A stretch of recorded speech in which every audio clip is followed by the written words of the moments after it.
우리말에는 인과응보라는 말이 있죠. 이거는 기독교적인 용어는 아닙니다.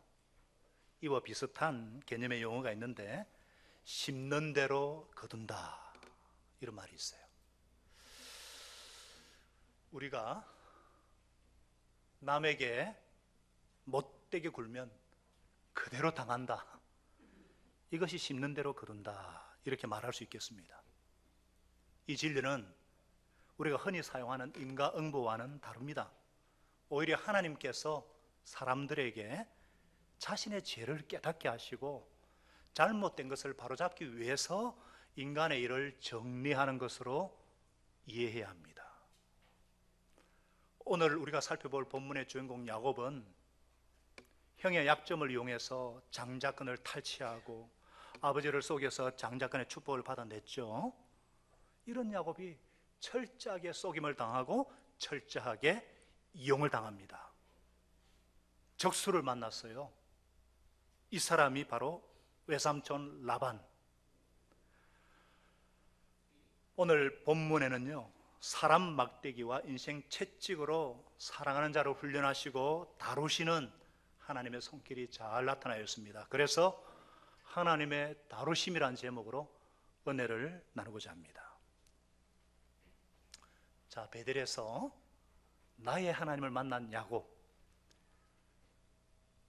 지난주에 배웠잖아요. 나의 하나님이 여기 계시구나. 베델의 하나님, 나의 하나님을 만난 야곱은 가벼운 발걸음으로 이제 하란에 있는 외갓댁을 향합니다. 가는 도중에 우물가에서 어떤 여자를 만나요.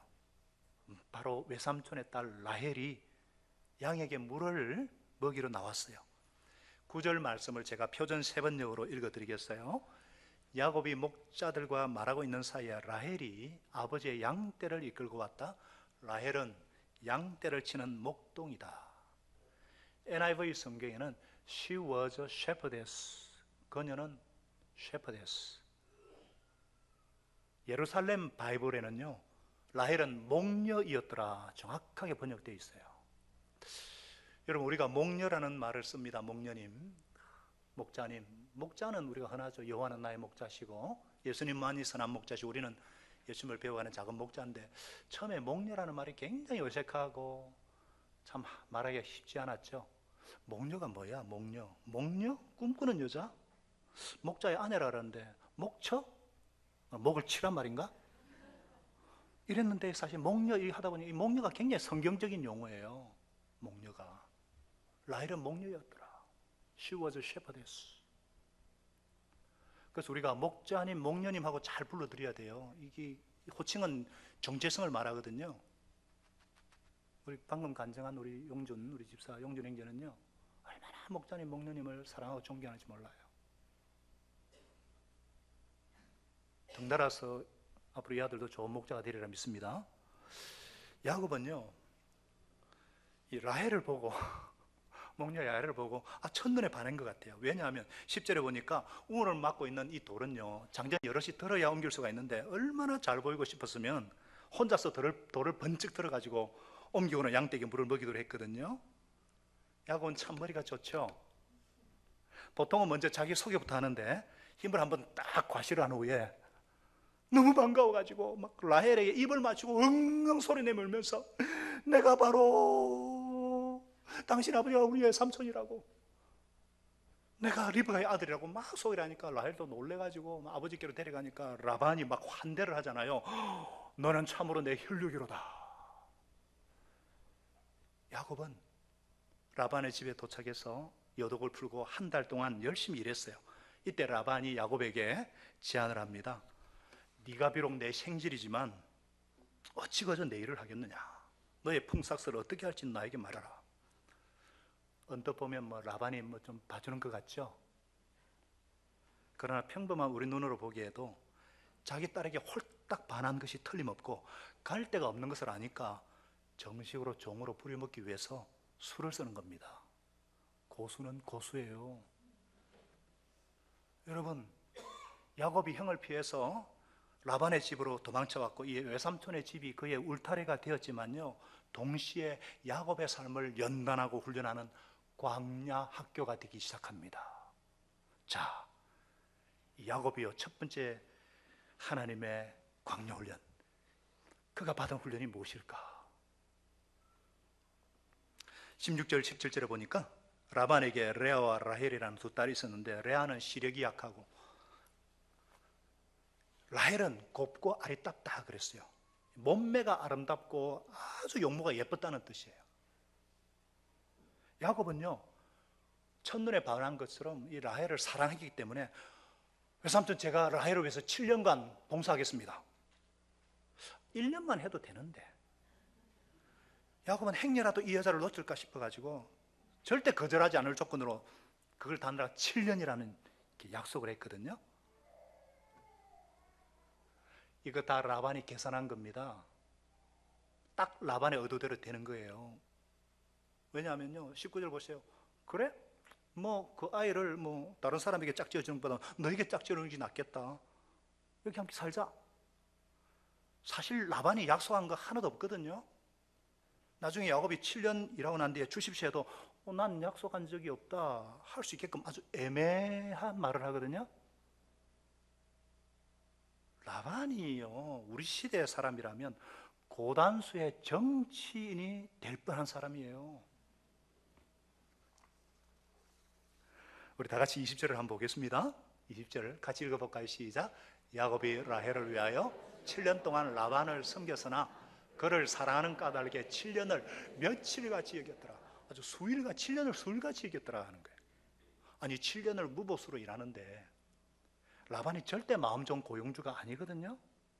그런데도 하나도 힘이 들지 않게 7년을 며칠같이 일을 했어요. 어떻게 이렇게 느껴질 수가 있습니까? 라헬을 사랑해서 그렇습니다. 이 사랑이라는 것이요, 이상한 마력이 있는 것 같아요. 힘든 있던 일도 별로 힘들지 않게 만드는 어떤 힘이 있는 것 같아요. 여러분, 부산에서 서울 가는 가장 빠른 길을 아시죠? 뭐 비행기를 타고 가는 것도 아니고 KTX 타는 것도 아닙니다. 사랑하는 사람과 같이 가는 게 제일 빠르거든요. 저는 요즘 젊은 어머니들 우리 보면 제가 감탄을 금할 수가 없어요. 처녀 때는 정말 이쁘게 막 스타일을 강조하던 분들이 아주 막 그냥 임신을 하니까 별로 몸매에 신경을 쓰지 않아요? 출산할 때 굉장한 고통과 두려움이 있는데도 불구하고 아기를 하나, 둘, 뭐 여럿을 낳아요. 더러운 거 근처도 안 가는 분들이 똥기저귀를 그냥 아무렇게나 그냥 치우는 걸 보면서 야, 이거 정말 대단하다. 옛날에 하지 못하는 걸 하는 이런 힘이 어디서 나왔는가? 어디서 나왔어요? 그렇죠. 남편과 자식을 사랑하기 때문에. 우리 형제들 군대에서 그렇게 피가 터지고 알통이 박히고 그냥 그런 훈련을 그냥 견디는 데는 이유가 뭐예요? 엄마가 보고플 때 아이고 엄마를 그리면서 또 기다리는 애인을 생각하면서 참잖아요. 사랑은요, 우리의 노고를 정말 힘들지 않게 느끼는 어떤 마력이 있는 것 같아요. 우리도 교회 사역을 이렇게 섬기면서 힘들게 느껴진다면 그거는 사역이 힘들어서가 아니라 하나님에 대한 사랑이 없어서 그렇습니다. 사랑이 식어서 그래요. 주님의 일을 기쁨을 하는 사람들 한번 보세요. 사역이 쉬운 게 아닌데 주님에 대한 사랑이기 때문에 이것이 힘들게 느껴지지 않는 것입니다.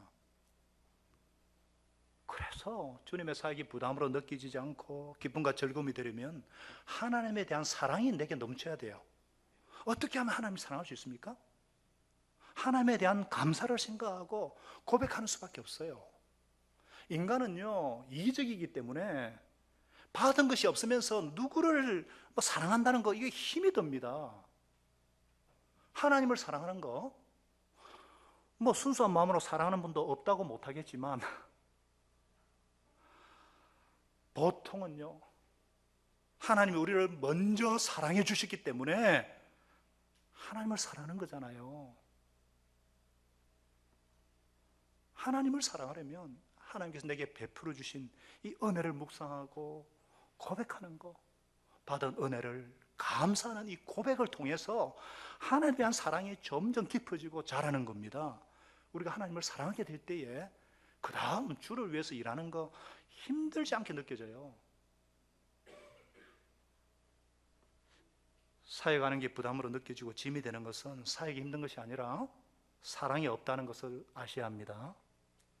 그렇기 때문에 하루 한 번 이상은 꼭 시간을 정해서 하나님의 은혜를 묵상하고 하나님의 사랑을 구체적으로 감사하고 입으로 고백하는 시간을 가질 때에 하나님에 대한 사랑이 생깁니다. 한때 주님을 사랑하고 그 사랑 때문에 막 사회 가는 게 기쁘고 즐거웠다가 요새는 이게 부담으로 느끼시는 분들이 있으면 한번 가만히 한번 생각해 보세요. 이것이 뭐 암흑의 탓인 것처럼 느껴지고 환경인 것처럼 막 느껴지는 것 같지만요, 가만히 한번 생각해 보세요. 하나님에 대한 사랑이 식어서 그렇습니다. 사랑이 식었는지 안 식었는지 어떻게 알아요? 감사하나 안 하나 보면 알죠. 기쁜 마음으로 섬겼을 때는요, 내 속에 감사가 많았을 거예요. 지금 주님의 사역이 짐으로 부담으로 느껴진다면요, 뭔가 기도를 해도 감사가 빠졌을 거예요. 다시 하나님과 사랑의 관계를 회복하기 원하신다면 하루에 한번 꼭 시간을 정해서 감사거리를 묵상하시고 감사를 표현하시기 바랍니다. 이 주님의 사랑을 묵상하고 감사할 때에 그때 성령으로 말미암아 하나님의 사랑이 막 내 마음에 부음받고, 그래서 하나님의 사랑의 그 깊이와 넓이와 높이와 길이를 점점 더 알아가는 거예요. 그럴 때 하나님의 사랑이 되살아나고 그때 주님을 섬기는 것이 부담이나 짐이 아닌 기쁨과 행복으로 느껴집니다. 야곱은요, 사실 나이가 많은 사람이거든요. 근데 정말 정직하게 기쁨을 아주 즐겁게 그것도 7년을 봉사했어요. 사랑은요, 지루하고 고생스러운 일도 짧고 손쉽게 해줍니다. 그래서 우리는 히브리서 6장 10절에 있듯이 사랑의 섬김이라는 말을 사용해요. 야곱이요, 7년을 수일처럼 보낼 수 있었던 것처럼요, 우리 하나님은 광야 훈련 기간에도 위로의 오아시스를 준비해 주십니다.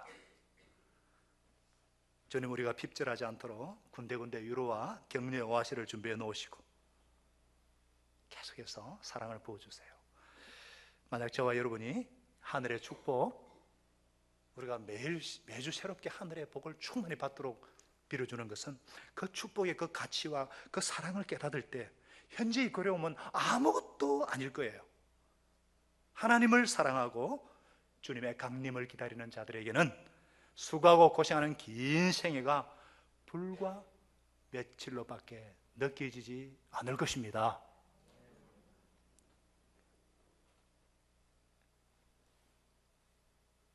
올해 결혼을 내상을 하거든요. 내상. 결혼을 앞둔 사람들은 어떤 고난도 지금 안 보여요. 6월 2일에도 결혼식 있고요, 10월 13일, 10월 20일, 11월 3일 줄줄이 있습니다. 제가 그분들 보면은요, 제가 알아요. 야곱은요, 라헬을 얻기 위해서 7년을 봉사했기 때문에 라반에게 찾아가서, 자, 이제 약속한 기한이 됐으니까 이제 장가들게 해주세요. 라헬과 결혼하겠습니다. 사실 이 말도 라반의 입에서, 어른 입에서 먼저 나와야죠. 7년이 되었으니까 약속대로 알려주겠다 그래야 되는데, 근데 야곱의 원대로 라반이요, 혼인잔치를 베풀었지만 그날 밤 라헬 대신 누구를 보냈어요? 레아를 야곱에 들여보냈어요. 야곱이 막 너무 기뻐가지고 그 밤 포도주를 너무 많이 마시는지 하여튼 막 인사불성이 돼가지고 동침을 했는데 딱 일어나 보니까 옆에 자고 있는 사람은 라헬이 아니라 레아였어요. 세상에 이런 날벼락도 이무수지. 지난 7년 동안을 이 날만을 위해 수고하고 기다렸는데 이게 웬일입니까? 외삼촌이 어째 나한테 이렇게 행하였습니까? 내가 라헬을 위해서 외삼촌을 섬기지 않았습니까? 외삼촌이 나를 속이시면 어찌하면 됨입니까? 아마 이거 10배는 더 크게 했을 거예요. 라반의 변명이 뭐예요? 언니보다 아우를 먼저 보내는 것은 우리 집안 풍습이 아니야. 자, 일주일 뒤에 라헬을 줄 테니까 네가 나를 위해 7년 더 섬겨. 제대로 적수를 만났어요. 7년 더 무보수로 일하라는 거예요. 여기서 여러분, 우리는 라반이라는 사람을 만납니다. 그는 야곱이 라헬을 정말 사랑하는 것을 알고 있음에도 야곱을 속여서 레아를 먼저 시집 보내요. 억울해하는 야곱에게 지방 풍속이라고 변명하는데, 그런 풍속이 있었다면 미리 야곱에게 말을 해줬어야죠. 의도적으로 속였습니다. 사랑에 빠진 남자에게 사랑받지 못하는 레아를 은밀히 건네준 것은 끔찍한 일격이고 지울 수 없는 상처고요, 부끄러운 사기 행각의 결정체입니다. 야곱은 라반의 족수가 못 돼요.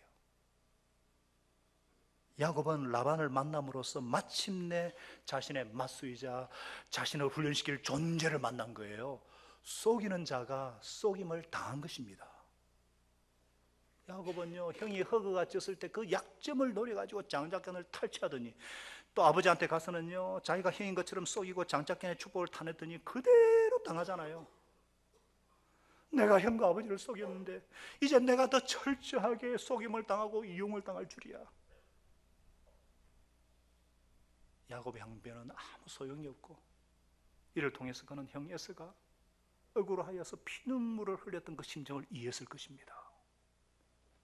가장 소중한 것에 대해서 속임을 당함으로 그 아픔을 통해서 억울해서 형의 분노와 아버지의 배신감 등이 떠올랐을 것입니다. 여러분, 이것이 바로 심는 대로 거두는 영적인 법칙입니다. 우리는요, 이웃의 죄에 대해서는요 굉장히 민감하지만 자신의 죄에 대해서는 잘 모릅니다. 이웃에게 상처를 주고도 상처를 준 것을 몰라요. 그래서 그것을 깨닫도록 하나님은 똑같은 상황에 집어넣어서 나보다 더 지독한 사람에게 그대로 당하게 함으로써, 옛날에 이 사람이 이렇게 아팠겠구나, 내가 이런 죄를 지었구나, 뉘우치고 회개하도록 도와주십니다. 그래서 바울이 갈라디 6장 7절에 말씀했잖아요. 우리 갈라디 6장 7절을 같이 읽어볼까요? 시작. 스스로 속이지 말라. 하나님은 업신여김을 받지 아니하시나니 사람이 무엇으로 심든지 그대로 거두리라.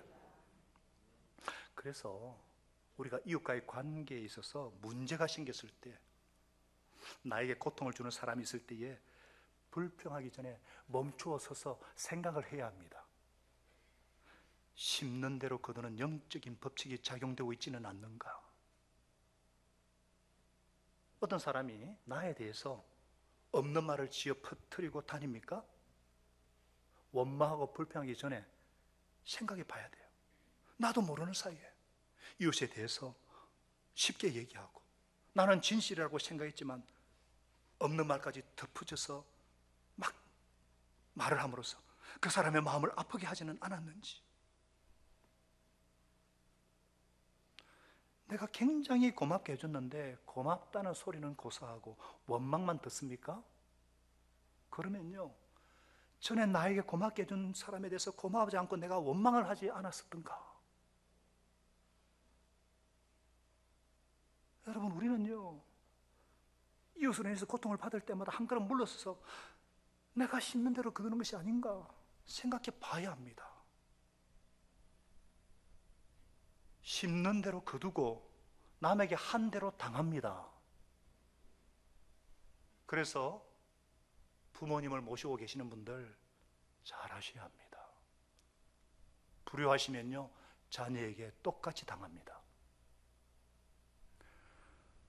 목원들은 목자님들께 잘하세요. 애먹이지 마시고. 목장에서 나눔을 하라고 그러면은 없어요. 쌩 까면서 분위기를 썰렁하게 만들고, 그런 사람은 나중에 목자가 되면 똑같은 양을 만나게 됩니다.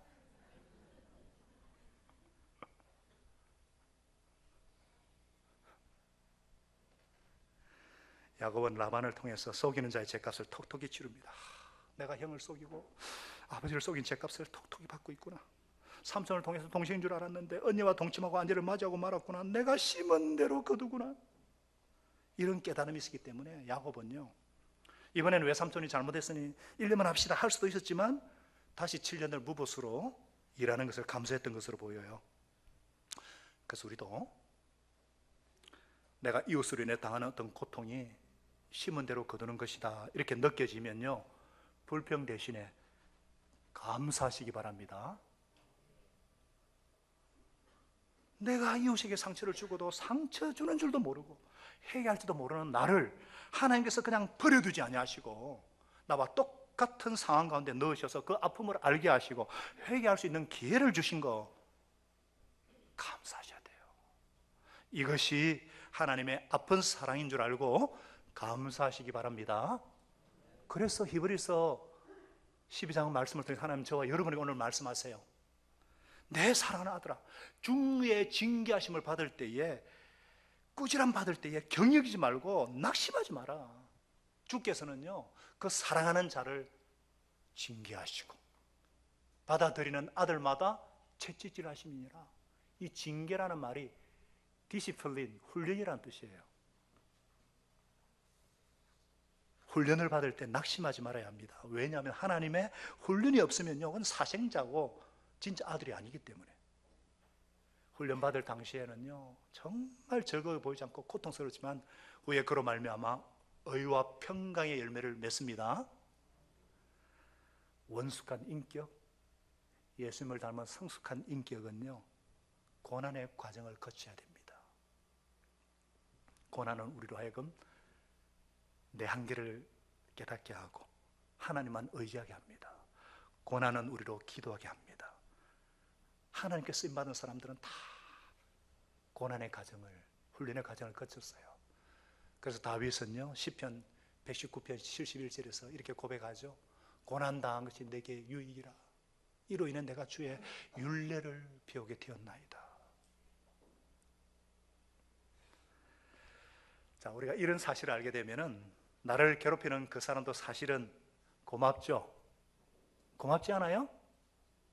고맙지 않습니까? 이렇게 아니라고 하는데 나를 사람되게 만들기 위해서 하나님의 손에 잡히는 도구예요. 이 사실을 알면요 원망하기를 그치고 하나님께 감사하고 그때 생기는 것이 마음의 평안이겠죠. 그리고 문제가 사라지기 시작합니다. 하나님께서 우리를 문제 가운데로 집어넣으시는 이유는 우리를 훈련시키기 위한 것이기 때문에 그 훈련의 목적을 깨닫고 그 훈련의 목적이 달성되어지면요 하나님께서 더 이상 그런 괴로움에 남겨두실 이유가 없죠. 그러므로 우리가 하나님께 훈련을 받을 때 슬퍼할 것이 아닙니다. 고난당할 때 불평할 것이 아닙니다. 우리의 유익을 위해서, 나의 유익을 위한 것임을 알고 예수님의 성품을 담도록 하기 위해서 훈련하시는 것을 잘 아시고 하나님의 다루심에 나를 잘 맡길 수 있기를 바랍니다. 자, 29장 이제 31절부터 30장 24절까지는요 야곱이 4명의 아내를 통해서 11아들과 딸 하나를 얻게 되는 과정을 그리고 있는데요, 이 야곱을 둘러싼 이 레아와 라헬의 갈등이 막 계속되면서 두 여종들까지, 빌하와 실바까지, 야곱은 도합 4명의 아내 사이에서 또 한 번의 훈련을 받습니다. 야곱은 어떤 하나님의 훈련 다루심을 받습니까? 속이는 문제와 더불어 야곱의 문제는 편애입니다. 편애. 자, 30절에 보면요 야곱은 레아보다 라헬을 더 사랑해서 다시 7년 동안 라반을 섬겼더라 그랬어요. 라헬을 향한 야곱의 이 편애, 이거 그 부모 이삭과 리브가로부터 이어받은 것임을 기억하시기 바랍니다. 에서와 야곱 편애했잖아요. 그게 그대로 받은. 사실 이 야곱의 편애는요 편애를 넘어서 라헬에 대한 집착입니다. 집착. 그래서 하나님의 또 다른 다루심의 훈련을 통과해야만 됐어요. 레아는 아들은 쑥쑥 잘 낳았지만요 남편의 사랑을 받지 못하고, 라헬은 남편의 사랑은 받았지만 아들을 낳지 못하는 콤플렉스, 이런 열등감과 이런 상처가 있었어요. 자신들의 이 상처를 해결하기 위해서 몸부림치던 중에 12아들들이 태어납니다. 이들의 이름이 의미를 살펴보면요 모두 아내들의 사랑 싸움에서 울고 웃는 모습을 볼 수가 있어요. 야곱은 7년 동안, 그러니까 7년 그러니까 총 14년 동안 11명의 아들을 줄줄이 낳고서도 자기 손으로 이름 하나 지어보질 못했어요. 4명의 아내가 서로 아기 낳기 경쟁을 했을 때에 야곱이 할 수 있는 것은 아무것도 없었어요. 심지어 30장 1절을 보세요. 라헬이요 자기가 야곱에게서 아들을 낳지 못할 보고 언니를 시기 해가지고 야곱에게 내게 자식을 낳게 하라, 안 하면 내가 죽겠노라. 그러니까 야곱이 라헬에게 화를 내면서, 썽을 내면서, 그대로 임신시키지 못하는 것은 내가 아니고 하나님인데 내가 하나님을 대신하랴. 그렇게 사랑한 라헬을 막 화를 내면서 막, 진짜 사랑 아니죠? 이 집착이거든요. 야곱이요 라헬에게, 자, 언니에 대한 끝없는 이 질투는요 라헬로 하여금요 가진 것에 대한 감사하기보다는요 가지지 못한 것에 대한 투기에 가까운 집착을 하게 만들잖아요. 우리 안에는 라헬 같은 마음은 없습니까? 라헬 같은 마음 우리는 없어요? 내가 다 가지고 있음에도 불구하고 없는 거 하나 때문에 막 불평과 불만으로 살아가면서 이렇게 되면 내가 죽어야겠다고 의기장을 놓을 만큼 얼마나 어리석은 행동을 하는지 몰라요. 또 레아는요 14절 15절 보니까 첫째 아들 르벤을 통해서 하판체가 다년생 뿌리가 있는 나무인데 굉장히 향이 체험제로 쓰이거든요. 이걸 가지고 라헬과 더불어서 남편의 사랑을 거래를 합니다. 야곱은요 이 여인들의 질투와 시샘 속에서 가장으로서의 위치, 남편으로서의 어떤 자유를 잃어버립니다. 부부 행복이란요 서로 사랑함으로써 풍성해지는데 이 두 여인의 죽음을 불사한 이 투기와 자식을 얻으려는 이 욕심, 야곱의 가정에 더 큰 갈등과 풍파를 가져와요. 혹자는 뭐 아이고 4명의 아내를 거두면 참 좋겠다. 좋기는 뭐가 좋아요? 한번 살아보세요. 야곱에게는 너무나 괴로운 일이에요. 여러분 이런 과정이 너무 괴롭지만은 야곱이 반드시 받아야 될 훈련이었어요. 야곱은 집념이 강하고 자기를 위해서는 수단 방법을 가지 않는 사람인데 이런 사람을 누가 이런 사람 훈련할 수 있겠어요? 그러나 하나님께서 친히 사람 막대기와 인생 채찍으로 그를 훈련하셨습니다. 할렐루야. 하나님은 4명의 여자들 사이에서 시달리면서 자기 취향과 감정대로 따라 행하는 이 야곱의 그 편애의 습관을 막 친히 다루셨어요. 여러분 편애는 반드시 시기와 경쟁과 질투를 가져옵니다. 특히 지도자들, 통치자의 치우친 선호도 이 경쟁 때문에 공동체는 평화가 깨어지고 전쟁터가 됩니다. 고린도 교회 교인들이요 이 사역자들 편애해가지고 바울파, 베드로파, 예수파의 파당을 지어서 힘겨루게 했을 때 고린도 교회는 분열이 끊이지 않고 평화가 없었어요. 그렇게 은사도 많고 그렇게 능력도 많은 교회인데 그런 그들을 향해서 바울은요 육에 속한 자들이라고, 어린아이들이라고 이렇게 표현을 했어요. 우리에게 허락하신 리더십들은 하나님의 통치를 대신하는 일이기 때문에 편애나 파당이 있어서는 안 된다는 것입니다. 이런 오랜 세월의 고역과 마찰들을 통해서 야곱의 성품은 쪼아지고 갈아지고 다듬어지고 하나님의 다루심이 이어졌어요. 이런 훈련들을 통해서 하나님께서 친히 그 사랑하는 자녀들, 그 자녀들 향한 뜻을 이루시고 구속 역사를 진행해 가십니다. 합력하여서 선을 이루시는 하나님께서 레아의 인생조차도 구속사에 사용하셨어요. 여러분 레아는요 사랑받지 못하는 사실이 늘 그녀의 고통이었지만 이게 뭐 남편이라고 막 꾸짖거나 귀찮게 하지 않고 마음으로부터 슬픔을 하나님께 토로하고 결혼 중에 여호와를 찾은 사실이 그 이름을 통해서 나타나거든요. 셋째 레위와 넷째 유다를 낳을 때 달라요. 왜냐하면 그녀는 자식들은 여호와의 기업이고 태열매는 그 상급이라는 그 고백대로 나를 돌아보시는 하나님을 바라보면서 이름을 지을 때마다 여호와를 인정합니다. 특히 넷째 유다를 낳았을 때 이제는 내가 여호와를 찬송하리로다 고백을 하죠. 강한 사람 앞에 약하고 약한 사람 앞에 강한 사람이 있어요. 그런데 우리 하나님께서는요 약한 사람, 고통받는 사람이라 할지라도 간절히 하나님을 의지하며 찾는 사람을 도우시는 분이심을 알게 됩니다. 결국 이 레아로부터요 제사장직에 흘러가는 레위 족속이 레아의 자녀로 나오고요 왕손 유다 자손들이 레아로부터 나와요.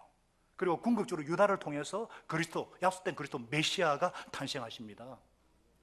하나님은 12명의 아들을 통해서 아브라함과 이삭과 그리고 베델에서 야곱에게 약속하신 대로 하늘의 별과 같고 바다의 모래와 같은 허다한 자손이 생기게 하셨습니다.